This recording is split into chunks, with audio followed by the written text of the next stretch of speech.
A paz do Senhor, irmãos. Amém? Gostaria primeiramente de agradecer a Deus por essa oportunidade, agradecer a pastora, ao pastor e agradecer aos irmãos, por estar podendo nessa noite ministrar nessa campanha, uma campanha com a qual nós temos aprendido muito e o Senhor já tem abençoado muitas vidas aqui, eu creio, muitas famílias, muitos lares sendo abençoados pelo Senhor, no seu trabalho, na sua família, na sua saúde. Agradeça a Deus por essa oportunidade. Você que trouxe a palavra do Senhor, eu gostaria que abrisse lá no livro de Josué, capítulo 1, versículo 8.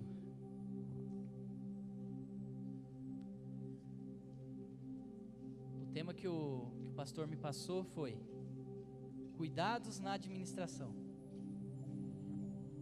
Então vamos tentar aqui em meia hora, ou menos, a gente dá uma pincelada, ver o que Deus tem para nós. Josué capítulo 1, versículo 8, diz assim a palavra do Senhor: não se aparte da tua boca o livro desta lei, antes medita nele de dia e noite, para que tenhas cuidados de fazer conforme tudo quanto nele está escrito, porque então farás prosperar o teu caminho e serás bem sucedido. Amém? Prosperidade, O que é prosperidade para você? O pastor já ministrou aqui, acho que no primeiro dia, já deu o significado de prosperidade. E eu acrescento aqui algo, Prosperidade para mim é ausência de necessidade, Não só a necessidade financeira, mas é na área da saúde, é na área familiar, é na área emocional, na nossa alma, A ausência de necessidade. Prosperidade para mim também é não ter muito, mas na verdade é ter sempre, Não é ter um momento a gente tem bastante e de repente a gente não tem nada. Prosperidade é uma constância, Sempre ter algo. E prosperidade também evidencia as conquistas, evidencia vitórias na nossa vida. Seja um casamento, uma família feliz, seja um bom emprego, seja um ministério abençoado, seja uma saúde, uma gente forte. Tudo isso evidencia prosperidade. E o mundo a qual nós estamos hoje, a sociedade a qual nós estamos inseridos, hoje a gente vive a geração Y, que é tudo rápido, vai contra o Salmo 40, que diz assim, esperei com paciência no Senhor. Hoje nós não temos mais paciência para esperar, Ninguém gosta de esperar, Quando a gente liga pedindo algo, pedindo um lanche, alguma coisa, a gente já pergunta, quanto tempo vai? Fala, 20 minutos. A hora que está dando 18 minutos, a gente já está ligando lá e falando, está atrasado, não vai vir meu lanche? Deu 20, a gente já está bravo, já está nervoso, deu 25, muitas vezes a gente já quer até cancelar. Por quê? Porque nós estamos inseridos numa sociedade hoje que tudo é rápido. Tudo tem que ser rápido, O computador tem que ser rápido, o celular tem que ser rápido, as coisas têm que acontecer de uma forma rápida. E muitas vezes nós queremos que isso aconteça na nossa vida de uma forma rápida. Nós queremos conquistar de uma forma rápida, queremos ter de uma forma rápida, e talvez até pulamos algumas etapas, alguns degraus que era necessário que nós venhamos a passar. E chega um momento lá em cima que de repente a gente tem que voltar lá no começo e começar novamente a caminhada. E é nessa sociedade que nós estamos inseridos. Eu e a Poli, a gente estava viajando faz uns 20 dias mais ou menos. Eu recebi um livro, uma pessoa estava vendendo um livro. E logo nas primeiras páginas ali tinha um resumo de como está a sociedade hoje, Talvez você já tenha ouvido isso. Fala que depressão é excesso de passado, estresse é excesso de presente. As pessoas hoje nervosas, bravas, trânsito, aqui nem tanto, mas lá em Londrina, buzina para lá, buzina para cá, todo mundo nervoso, todo mundo estressado. E ansiedade, excesso de futuro. A gente fica tão preocupado com amanhã, tão preocupado com o que eu vou ter que fazer amanhã, que a gente acaba esquecendo de viver o presente. A pressa é tanta, a vontade é tanta de conquistar logo, que a gente esquece de viver o momento, esquece de viver ali o presente, esquece muitas vezes de viver a nossa família. E nesse cenário, eu e você, nós estamos inseridos. E Deus, Ele nos chama, em meio a tudo isso, para nós administrarmos aquilo que Ele coloca nas nossas mãos.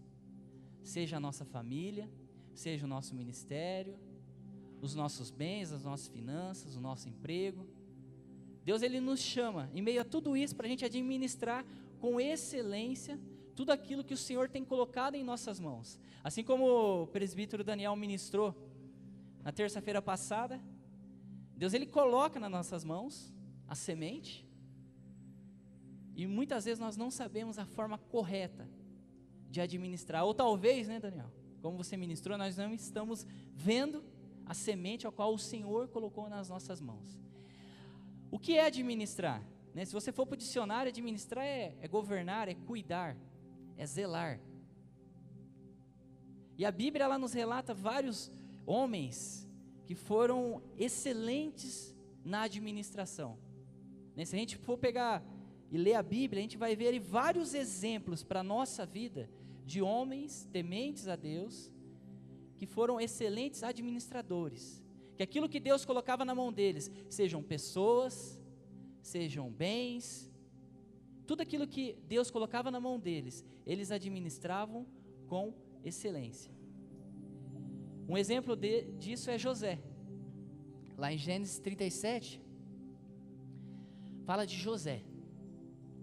José foi o primeiro economista que nós temos, né? A palavra nos fala que José, todo mundo sabe aqui a história de José, um filho querido pelo pai, mas odiado pelos irmãos, que foi vendido como escravo, e depois de ser vendido como escravo, ele estava lá no Egito, ele vai para a cadeia injustamente, e ele estando lá na cadeia, ele revela o sonho do copeiro, do padeiro, do rei, e depois ele é chamado para revelar o sonho do faraó, né? O faraó teve um sonho, que saíam do rio Nilo 7 vacas gordas, e logo em seguida saíam do rio Nilo 7 vacas magras, e nesse sonho também foi revelado 7 espigas bonitas, e 7 espigas ruins.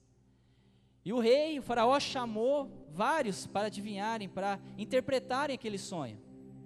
E José foi chamado, e José interpretou o sonho da seguinte forma: olha, nós vamos ter 7 anos de fartura, 7 anos de abundância, e depois 7 anos de escassez. E o rei ficou preocupado com aquilo, o faraó ficou preocupado com tudo aquilo, e perguntou: e agora, o que nós vamos fazer? Quem poderá nos ajudar? Aí José foi selecionado pelo rei para ser o governador, para ser o administrador daquele período de 14 anos.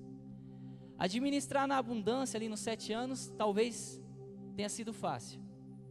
Quando a gente está com recursos, quando a gente está na abundância, até que é fácil administrar.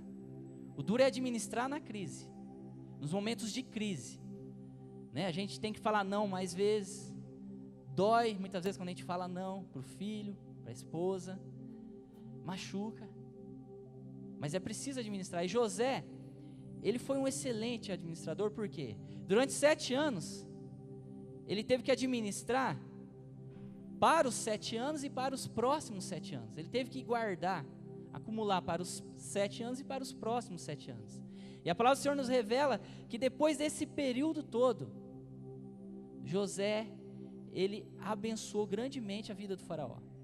O faraó saiu muito mais abençoado do que antes desse período. Então nós vemos na vida de José um excelente administrador, alguém que administrou com excelência a oportunidade a qual Deus deu para ele. E na nossa vida não é diferente, né? A palavra do Senhor diz lá em Eclesiastes que há tempo para todas as coisas. Há tempo que as vacas estão gordas, mas há tempo que as vacas estão magras. Mas a palavra do Senhor também diz que tudo passa. Tudo passa, né? Há um tempo determinado para tudo. Então, seja o tempo das vacas gordas, pode ser que ele passe, mas seja o tempo das vacas magras, vai passar. E assim foi. A gente tem outros exemplos ali, Jacó, quando chegou no seu futuro sogro, Labão, só Raquel era suficiente para cuidar do rebanho. Só a filha de Labão, Raquel, era suficiente para cuidar do rebanho. Quando ele foi embora, a palavra do Senhor fala que Jacó saiu com o rebanho, Labão tinha muito rebanho, ele enriqueceu todo aquele povo, através da administração dele. Então, um outro exemplo de um homem que administrou com excelência a oportunidade a qual o Senhor deu. E nós temos um outro exemplo que é Josué, que nós lemos aqui. Josué pegou um povo que foi escravo, um povo que foi machucado, um povo que foi ferido, e transformou aquele povo em conquistadores, né? O Senhor, Ele tem a promessa para nós, assim como tinha para a nação de Israel. Deus tem a promessa, só que eles tiveram que conquistar. Assim foi com Josué, assim foi com Caleb. Aquele povo teve que conquistar a promessa do Senhor. E quem estava à frente?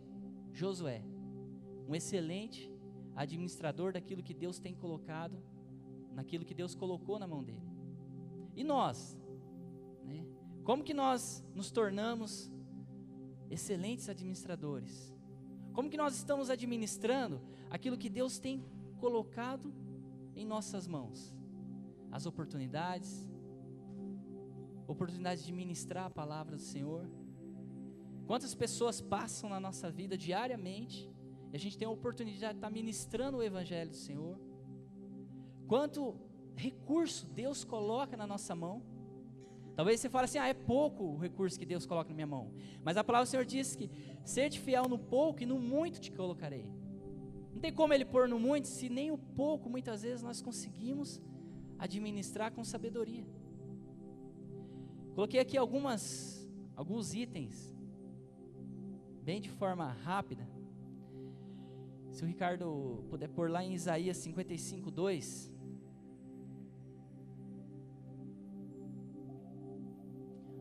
Olha o que o texto diz. Isaías 55, versículo 2. Por que gastais o dinheiro naquilo que não é pão? E o produto do vosso trabalho daquilo que não pode satisfazer? Ouve-me atentamente, e comei o que é bom, e deleitai-vos com a gordura. Gastar somente o necessário, né? Como é difícil isso. Hoje, muitas vezes nós compramos aquilo que nós não precisamos, com o dinheiro que nós não temos, para impressionar pessoas que nós não gostamos. É difícil a gente gastar somente o necessário. Os economistas falam que a gente tem que guardar 30% daquilo que a gente ganha, a gente tem que guardar todo mês. Mas é difícil guardar os 30%, 20%, 5%, 1%, e muitas vezes falta, né? Apesar de todas as recomendações e tudo mais, mas a situação não deixa, né? É uma questão assim muito talvez de disciplina nossa mesmo, talvez assim, não sobra, mas eu vou guardar um pouquinho pelo menos, assim como José fez, né? Guardar pelo menos um pouquinho, acostumar a guardar pelo menos um pouco. Mas como é difícil a gente guardar? Como é difícil, porque a sociedade a qual nós vivemos hoje é uma sociedade consumista, né? Você vai em qualquer lugar hoje, você gasta. Está lá as propagandas, a televisão. O Felipe esses dias, o mais pequeno, onde que a gente ia, ele falava, pai, compra. E a gente não compra. A gente segura, às vezes quer uma balinha ali, coisa barata ali. Mas o foco não era aquele, né? E por quê? A gente começou a acompanhar e viu que os vídeos que ele estava vendo, era de crianças que compravam brinquedos e abriam brinquedos. Tem um vídeo lá que a criança compra o brinquedo e abre o brinquedo e mostra como funciona o brinquedo. E ele estava assistindo muito desses vídeos. E ele pequeno ainda, com 3 anos, talvez se eu não ensinar ele que não é tudo que ele quer que ele vai ter, quando ele crescer, ele vai ser uma criança frustrada. Ele vai querer as coisas, não vai poder, né? Ou talvez vai atropelar as etapas, vai avançar naquilo que não precisava e vai comprar aquilo que não precisava. Quantas vezes eu já não comprei no impulso? Quantas vezes talvez nós já não gastamos no impulso? A gente foi para fazer determinada coisa, chegando lá, a gente voltou com algo que nem precisávamos. A palavra do Senhor diz que Davi, ele era um homem que tudo ele consultava a Deus. Todas as batalhas a qual ele ia, primeiramente ele consultava a Deus.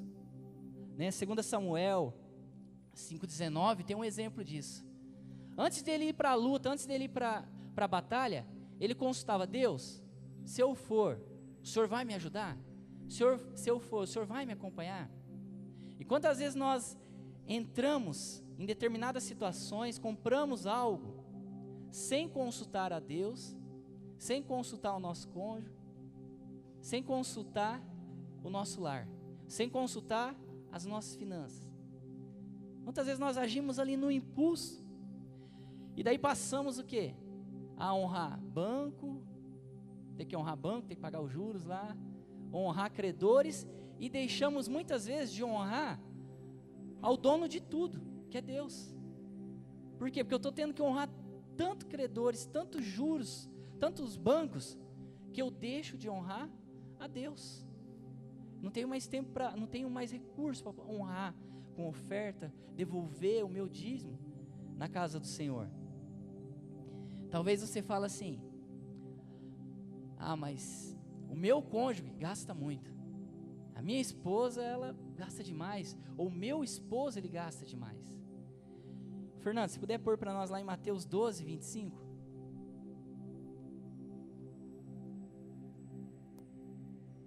A gente entende, amados, que uma vez casados nós somos uma só carne, né?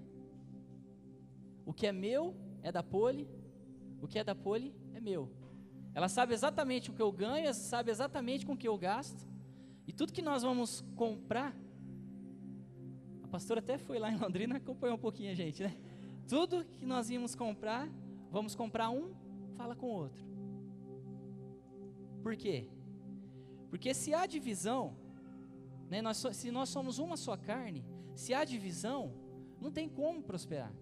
O que diz a palavra do Senhor ali? Jesus, porém, conhecendo-lhes os pensamentos, disse-lhes: todo reino dividido contra si mesmo é devastado, e toda cidade ou casa dividida contra si mesmo não subsistirá.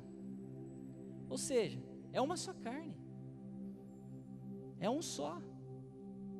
Muitas vezes o homem gasta escondido da mulher, né? Aí a mulher perde algo, aí o homem está bravo porque está apertado o orçamento, e acaba discutindo, acaba ofendendo, acaba machucando, e a mulher não tem nem noção de como que está as contas, de como que está o financeiro.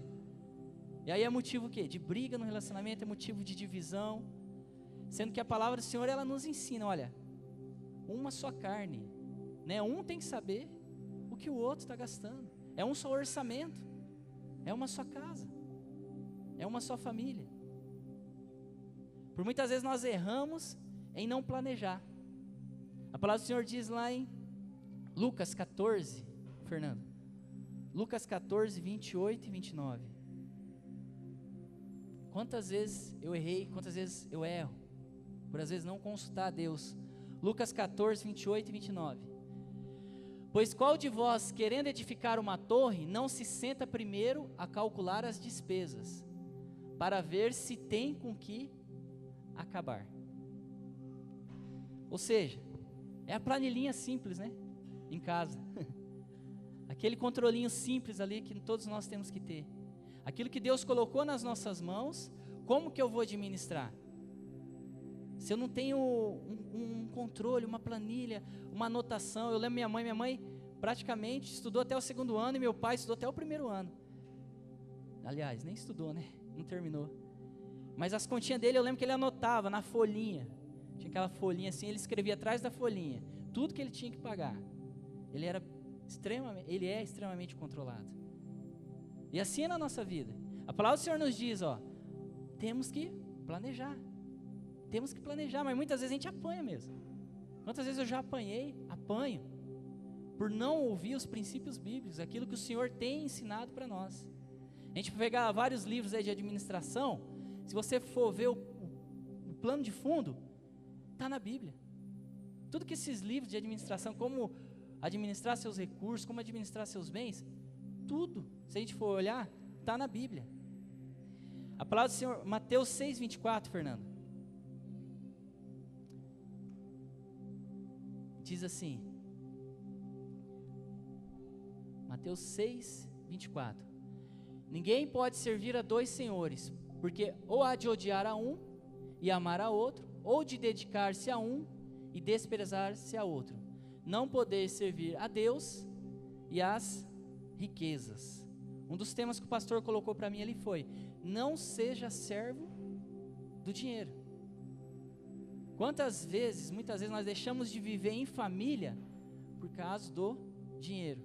Ou quantas vezes nós estamos aprisionados com tantas contas, com tantas dívidas, e não conseguimos viver o momento, preocupado com o amanhã, com excesso de ansiedade, preocupado com o que eu tenho que pagar ou não, e deixamos ali de viver o momento. Isso é ser escravo do dinheiro. Ser escravo de dinheiro é você trabalhar, como a Pamela e o Eduardo ministraram aqui no culto de jovens, O que vale a pena tudo isso, sendo que eu não aproveito o momento, o presente, aquilo que Deus tem colocado ali para mim na hora. Um filósofo já dizia, o dinheiro, ele é um bom criado, mas um péssimo senhor. O dinheiro, ele está para nos servir, ele está para a gente abençoar, mas não para nós sermos servidos por ele, não para ele ser nosso Senhor. E para finalizar, irmãos, um outro item que foi colocado pelo pastor é: seja grato em tudo aquilo que você tem. Independente do que você tem, seja grato. E eu gosto muito desse texto que está lá em Filipenses 4, do 11 ao 13. Filipenses 4, do 11 ao 13. Não digo isso por causa de necessidade, porque já aprendi a contentar-me com as circunstâncias em que me encontro. O 12. Sei passar falta e sei ter abundância. Em toda maneira, em todas as coisas, estou experimentado, tanto em ter fartura, como em passar fome, tanto em ter abundância, como em padecer necessidade. O 13. Posso todas as coisas naquele que me fortalece. E o 14, perdão, é até o 13 mesmo. Volta lá no 12, por favor. No 12. Sei passar falta e sei também ter abundância. Ou seja, Paulo, ele falando que tudo ele aprendeu, doeu um pouquinho, mas ele aprendeu a viver na fartura e a viver na abundância. Algumas traduções ali está assim, aprendi o segredo de viver contente em toda e em qualquer situação. Ou seja, é algo que ele teve que aprender, não é algo que ele sabia, é algo que nós não nascemos sabendo. Talvez você não tenha um pai como exemplo para administrar aquilo que Deus tem colocado na tua vida. Talvez a tua vida não tenha sido ou não foi um exemplo, mas o Senhor, Ele está disposto a nos abençoar e a nos ensinar através da palavra dEle, a administrar tudo aquilo que Ele tem colocado nas nossas mãos. Saber ser contente em toda e qualquer situação. Feche teus olhos por um momento. Imagine hoje, no dia de hoje, tudo aquilo que talvez você possa ter reclamado, ou tudo aquilo que talvez você não possa ter valorizado da forma que você deveria valorizar. Sua esposa, seus filhos, o seu trabalho, tudo aquilo que você hoje reclamou, dos clientes. Imagine se amanhã você acordasse e você não tivesse nada disso. Tudo isso que você reclamou fosse tirado da sua vida. Agora abra os olhos. Essa é a reflexão que nós devemos fazer, né? Ser contente e feliz com aquilo que Deus nos dá. Se é muito, amém. Se é pouco, amém. Se é pouco e a gente é contente, a palavra do Senhor diz: sede fiel no pouco e no muito eu te colocarei. É algo que nós precisamos trazer para a nossa vida. Agradecer a Deus pelo momento, agradecer a Deus pela vida a qual Ele já está nos dando. Quantas pessoas talvez hoje estão no hospital, internados, doentes, ou já condenados à morte, e nós estamos aqui hoje, nessa noite, aprendendo um pouco mais da palavra do Senhor, ouvindo um pouco mais da palavra do Senhor. O coração grato, ele atrai o favor do Senhor. Pode ver, aquela pessoa que é alegre, que é agradecida em tudo, as coisas acontecem de uma forma sobrenatural na vida dele. Agora aquele que é murmurado parece que não vai, né? Aquele que reclama de tudo, parece que tudo é enrolado, mesmo é enroscado, não anda, não flui. Por isso nós temos que ter isso em mente. O coração grato, ele atrai o favor do Senhor. Gostaria que todos se colocassem em pé.